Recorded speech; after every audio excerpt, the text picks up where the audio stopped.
एक गांव में एक लड़की रहती थी। वह देखने में बहुत कुरूप थी। उसका नाम नंदनी था, लेकिन गांव के ज्यादातर लोग उसे बदसूरत लड़की का कर बुलाया करते थे। वैसे नंदनी किसी की बात का बुरा नहीं मानती थी, क्योंकि वह अच्छी तरह जानती थी कि वह बहुत बदसूरत लड़की। नंदनी बड़ी हो चुकी थी और अब उसके घर वालों को उसकी शादी की चिंता सताने लगती है, क्योंकि नंदनी दिखने में बिल्कुल सुंदर नहीं थी।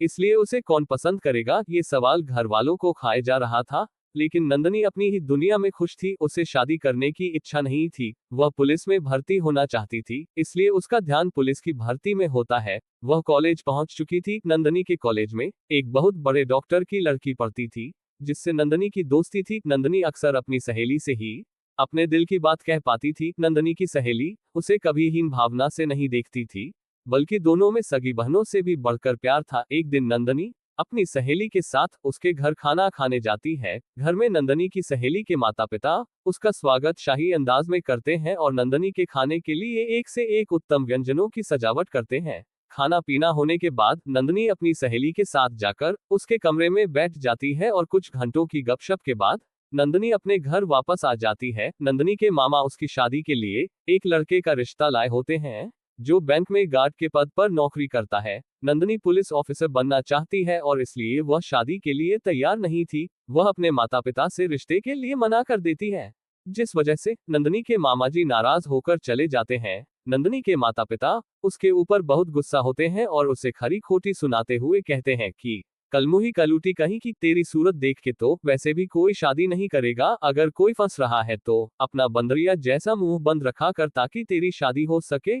और नंदनी दुखी होकर अपने कमरे चली जाती है और रोने लगती है। नंदनी अपनी किस्मत को कोसते हुए सोचती है कि इस जिंदगी से छुटकारा पा लूं तो सब खुश हो जाएंगे। लेकिन वह साहसी लड़की थी, इसलिए आत्महत्या का विचार उसके दिमाग में ज्यादा देर नहीं टिकता और वह अपने आंसू पोंछते हुए अपनी पढ़ाई में लग जाती है। अगले दिन नंदनी कॉलेज के पुस्तकालय से कुछ किताबें लेनी थी, इसलिए वह कॉलेज खत्म होने के बाद अपनी सहेली के लाइब्रेरी जाती है। लाइब्रेरी में एक लड़का नंदनी की सहेली को एक गुलाब के फूल के साथ एक कागज देता है, जिसमें नंदनी की सहेली के लिए कुछ शायरी लिखी होती है। नंदनी की सहेली उस लड़के को वह कागज वापस लौटा देती है और कहती है, मुझे इन सब बातों में कोई दिलचस्पी नहीं, कृपया दोबारा मेरे साथ ऐसी हरकत मत करना। और दोनों वहां से चली जाती है। वह लड़का उसे अपनी प्रेमिका समझने लगता है और वह उसे एक तरफा प्यार करने लगता है। अगले दिन दोनों सहेलियां अपने क्लास में बैठी होती हैं। अचानक वही लड़का दोबारा उनके सामने आकर बैठ जाता है और फिर से नंदनी की सहेली को प्रपोज करता है।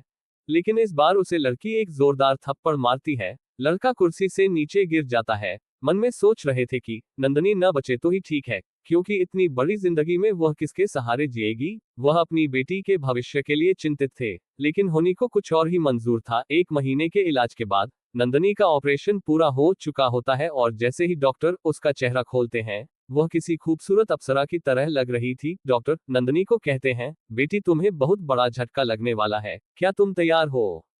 नंदनी को थोड़ा तकलीफ हो रही थी। वह हिम्मत करके अपने अपने बिस्तर में बैठ जाती है और डॉक्टर जैसे ही उसके सामने आईना लाते हैं, नंदनी के होश उड़ जाते हैं। नंदनी को यकीन नहीं होता कि वह इतनी सुंदर बन सकती है। अब वह बदसूरत लड़की नहीं, बल्कि एक खूबसूरत परी दिखने लगी थी। नंदनी की सहेली उसे देखकर खुश हो जाती है।